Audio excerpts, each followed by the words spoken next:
Guys, आज हम आपको क्लास में बताएंगे कि इंग्लिश लैंग्वेज है क्या। इंग्लिश एक बहुत सादी और आसान ज़बान है। इंग्लिश मगरबी जर्मन की ज़बान है जो कि 5 से 15वीं सदी में पहली बार इंग्लैंड में बोली गई, जिसके मशहूर शायर जॉफ्री चॉसर हैं जो कि father of the poetry and literature हैं। और आज के जो modern father of the English literature and poetry हैं वो कौन है? William Shakespeare. अब मेन बात क्या है कि लोग इंग्लिश सीख तो जाते हैं लेकिन बोल नहीं पाते, बहुत ज़्यादा हेजिटेट होते हैं दूसरों के सामने बोलने पे। दूसरों को अगर कुछ बोलना हो इंग्लिश में नहीं बोल पाते, क्यों? आती तो है लेकिन क्या नहीं, अपनी लैंग्वेज नहीं बोलते। फिर फ़ायदा क्या इंग्लिश सीखने का? अगर आपको बोलना सीखना है ना, लिखना तो हर कोई सीख लेगा, बच्चे को भी सिखाओगे आप वो सीख जाएगा। बोलना सीखना है ना, तो बोलने के लिए आपको क्या करनी पड़ेगी? प्रैक्टिस। और प्रैक्टिस होगी कैसे? अब आपने उस बंदे से बात करना है जिससे आप बहुत क्लोज हो। अगर उसको इंग्लिश नहीं आती या उससे भी हेजिटेट हो रहे हो तो सबसे अच्छा है मिरर के सामने बैठ जाओ। अपने आप से लोग जितने भी हो जाए ना, अपने आप से इंसान ज़रूर बात करता है, दिन में कितनी दफ़ा बात कर ही रहा हो।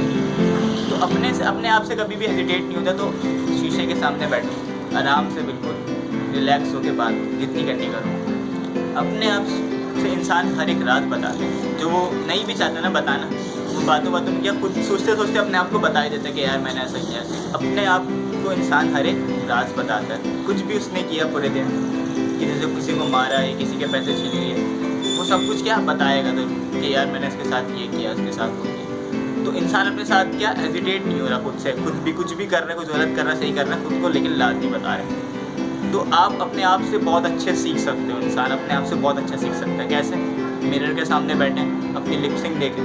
क्योंकि जब एक बच्चा, हम उर्दू भी सिखाते हैं ना, तो बच्चा अब छोटा सा बच्चा है तो सबसे पहले वो क्या करता है, उसके पास होती है लिसनिंग पावर। तो पहले सिर्फ सुनता है, उसके बाद क्या आती है कि वो चीज़ों को देखता है, सीखता है देख के, फिर उसके बाद उसे बोलता है। जब वो बोलने लगता है ना तो वो बहुत गलतियाँ करता है, हम उस पर हंसते हैं, लेकिन वो क्या एक वक्त ऐसा, क्योंकि उसके बाद अकल होती ही नहीं तो वो बुरा मानता नहीं, वो और खुश होकर दोबारा बोलता है। तो क्या उसके बाद वो ऐसी उर्दू सीख जाता है कि वो हम जैसे उर्दू बोलता है। तो फिर हमें भी इंग्लिश ऐसी करनी है। लोग हंसेंगे देख के, हंसो, उल्टा बोलो उसको भाई, क्योंकि इससे क्या होगा, आपकी इंग्लिश अच्छी होगी। वो तो हंस रहे लेकिन बाद में वो आपको देख के आपके पास आएंगे सीखने कि भाई तूने कैसे सीखा, मुझे भी बता। अगर आपको अपनी इंग्लिश की फ्लुएंसी बढ़ानी है तो क्या आप जैसे उर्दू बोल रहे हो ना रोज़, हर थोड़ी देर बाद उर्दू बोल रहे हो, हर थोड़ी देर बाद, वैसे आप इंग्लिश बोलो। हर थोड़ी देर बाद क्या, जो आप उर्दू में अल्फाज निकालते हो उसको इंग्लिश में बोलो, इंग्लिश में सोचो, क्योंकि जब आपकी सोच इंग्लिश हो जाएगी ना तो मुँह से भी इंग्लिश निकलेगी। जैसे हम स्कूल जब जाते हैं तो स्कूल में हम दोस्तों में क्या उर्दू में बोल रहे होते हैं, कुछ भी करना उर्दू में बोल दिया,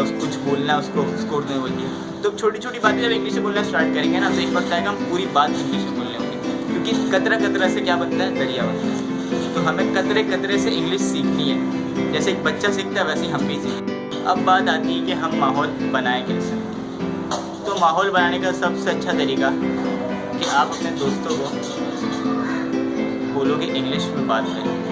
इंग्लिश में कैसे बात करें? इंग्लिश में जितनी इंग्लिश आती है बोले, या मैं इंग्लिश जो बोल रहा हूँ वह बस सुने, क्योंकि आप टूटी फूटी भी इंग्लिश बोलोगे ना तो एक वक्त आएगा ऐसा कि आप बिल्कुल अच्छी इंग्लिश बोलोगे। तो आप इंग्लिश बोलना जब स्टार्ट करोगे, पहली दफ़ा बिल्कुल बेकार बोलोगे, दूसरी दफ़ा थोड़ी सी सही होगी, तीसरी दफ़ा और सही होगी, और चौथी दफ़ा क्या होगा कि बहुत फ़र्क आ जाएगा। जो आप पहली दफ़ा जो आपने बोला था, चौथी बार उससे बहुत फ़र्क होगा।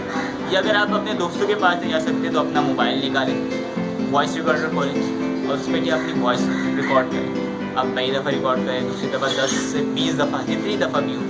फिर आप सबसे लास्ट वाली को सबसे पहली वाले से कंपेयर करें, आपको बहुत फ़र्क दिखेगा। तो हर चीज़ जो आती है ना वो प्रैक्टिस से आती है। आपको प्रैक्टिस करोगे, आप सीखोगे, आप बोलोगे तो आपको उर्दू आएगी। एक दफ़ा क्या हुआ था, मैं खुद अपनी फैमिली के साथ गया हुआ था शॉपिंग, तो पता होता क्या, मैं वहाँ पे हम लोग सारे शॉपिंग करके निकलते हैं जब बाहर, तो एक बच्चा अपने अब्बू से इंग्लिश में बोल रहा होता है। इंग्लिश में बोलता क्या है कि hey dad, what the cost is it, इसकी कीमत क्या है। और वो इस तरह से इंग्लिश बोलता है ना कि मैं उसको सिर्फ देख रहा हूँ। 5 साल का बच्चा इतनी अच्छी इंग्लिश कैसे बोलता है। तो मैं उनके पेरेंट्स के पास जाता हूँ, उनसे पूछता हूँ कि आप ये कैसा करिश्मा है, कैसे हो गया। तो उसके पेरेंट्स क्या बोलते हैं पता है कि हमने ऐसा माहौल बनाया, हम आपस में इंग्लिश में बात कर रहे हैं, बच्चा वही सीख रहा है। छोटे से, जब वो छोटा था तब से हम इंग्लिश में बात करते करते उसको सब हमने इंग्लिश में ही सिखाया कि छोटी छोटी बात इंग्लिश में बोले, तो वो आज इतनी अच्छी इंग्लिश बोल रहा है। तो सब कुछ क्या है, आपके बैकग्राउंड, आपका माहौल। आप माहौल अच्छा रखोगे, आपकी इंग्लिश अच्छी होगी। कोई भी चीज़ ना प्रैक्टिस मांगती है। अगर आपको क्रिकेट खेलना आता है और आप खेल रहे हो तो सही है, अगर आप नहीं खेलना आता आप चले जाओ खेलने, पहली बॉल पर आउट हो जाओगे। क्यों? क्योंकि खेलना ही नहीं आता। हर चीज़ के लिए आपको प्रैक्टिस चाहिए। प्रैक्टिस होगी तो आगे बढ़ेंगे, नहीं होगी वहीं रह जाएंगे। लिखना आता होगा, कोई पूछ लिया आपसे, शर्मिंदा हो जाएंगे। हम अपने कोर्स में बिल्कुल बेसिक से स्टार्ट करेंगे, बिल्कुल स्टार्ट से। तो आपके रिलेटिव या आपसे बिलोंग करता हुआ कोई भी शख्स है, आपका फ्रेंड है या उसकी फैमिली है या फिर कोई स्ट्रीट में कोई है, उन सबको आप इन्फॉर्म कर दें। जिसको भी इंग्लिश सीखनी है ना, बिल्कुल स्टार्ट से लेके चल रहे हैं। और हर वीडियो में हम ये बताएंगे कि आप इसकी प्रैक्टिस किस तरह से करोगे, किस तरह से आप बोलने में अच्छे हो जाओगे। तो आप हमसे जुड़े रहेंगे, हम आपसे जुड़े रहेंगे। आपको जो भी मसला हो आप हमारे पेज पे आकर हमसे टैक्स कर सकते हैं। हम अपनी सर्विस को अच्छी से अच्छी बनाने की कोशिश करेंगे। पेज के साथ साथ आप कमेंट भी कर सकते हैं हमारे चैनल पर। आखिरी बात मेरी यही रहेगी कि हमारे चैनल को ज़्यादा से ज़्यादा सब्सक्राइब करें।